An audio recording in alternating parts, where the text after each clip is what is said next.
Pisces ပေါ့နော် Pisces လေးတွေအတွက်ကိုဒီကျွန်20ကနေပြီးတော့ July 20တော့အတွင်းမှာစုံတွေ့ရပါနိုင်တာလေးကိုမြာကက်လေးဆွဲပေးထားပါတယ်ဆိုတော့ကက်ကတော့ကြိုပြီးတော့ပဲ shuffle လုပ်လိုက်တယ်ပေါ့နော်ဒီမှာ view တအားရှိသွားမှာဆိုလို့ဆိုဒီမှာလေးအဲ့တော့ဒီမှာမြာပေါ့နော်ဒီမှာ Pisces လေးတွေအတွက်ကက်ကလေးကိုဆွဲထားလိုက်တယ် Pisces လေးအတွက်ကလေးလေးမြာတခါလေးဆွဲပေးလိုက်ပြီ okay Hermit seven of cap one nine of cap ပေါ့နော် okay so တော့ဒီမှာလေးPisces လေးတွေအနေနဲ့ပေါ့နော်ဒီဂျွန်လကုန်ပိုင်းလောက်မှာကိုယ့်ကိုယ်လေးဘယ်လိုခေါ်မလဲကျင်းတဲ့မှုအပြည့်ရမယ့်ရက်တွေဖြစ်လာလိမ့်မယ်။ဘာလို့လဲဆိုတော့ Pisces လေးတွေကဒီကာလတွေမှာတစ်ခုခုကိုလေးဆူတောင်းထားတာမျိုးဒါမျိုးရှင်စူးစမ်းထားတာမျိုးပေါ့နော်ကိုလိုချင်တဲ့အရာတွေကို manifest လုပ်ထားတာမျိုးလေးတွေပြတွေ့ရပေါ့နော်အဲ့ဒီ manifest လုပ်ထားတဲ့အရာတွေကပြည့်ဝပြီးတော့ဒီပေါ့နော်စိတ်ချမ်းသာလာရမယ်ဆိုတော့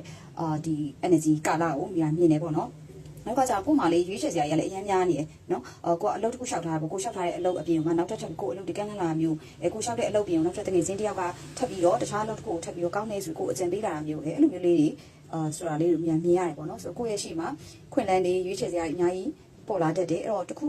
ကြည့်ပေးချင်တာလေအဲ့လိုရွေးချယ်စရာကြီးအများကြီးအတွက်ကိုကဟိုအောင်ရွေးရမလို့တရားရွေးရမလို့ ਨੇ လေတည်တာကိုယ့်ရဲ့ဖြစ်ချင်တဲ့ဥစ္စာတွေစိတ်ကူးရင်အိမ်မက်တွေထဲမှာလေလမ်းပြောင်းနေနေပေါ့နော်လမ်းပြောင်းနေတဲ့ energy လေးတွေမှာမြင်ရတွေ့ရတယ်ဆိုတော့တစ်ခါလေးကြာရင်ပေါ့နော်ကိုကအဲ့လိုမျိုးကိုဘာရွေးချယ်ရမလဲနော်ကိုဘာရွေးချယ်ရမလဲဆိုတာကိုသိဖို့အတွက်ကိုဖြစ်နိုင်လို့ရှိရင်ခဏလောက်ပေါ့နော်လူတွေရဲ့အဝေးကနေပြီးတော့လူတွေကြားထဲကနေခဏလောက်ခွဲထွက်ပြီးတော့ကိုပေါ့နော်ကိုတယောက်တည်းလမ်းကိုရှာဖွေရမယ်ဆိုတော့ဒီ Hermit energy ရမိတာကတော့အကြံပေးချင်ပါတယ်ဆိုတော့ဒီကာလတော့အရင်ပဲ Pisces လေးတို့အရင်ကောင်းပါတယ်ဒီJune 20ကနေ July 20အတော်တွင်းမှာပေါ့နော်ကိုဖြစ်စင်တာလေးလည်းဖြစ်လာမယ်ဆိုတဲ့အခါကျတော့ဒီ Pisces လေးတွေကလေကိုယ့်ရဲ့ဆန္ဒတွေအမှန်တကယ်ဖြစ်လာဖို့အတွက်ဆိုရင် comment မှာ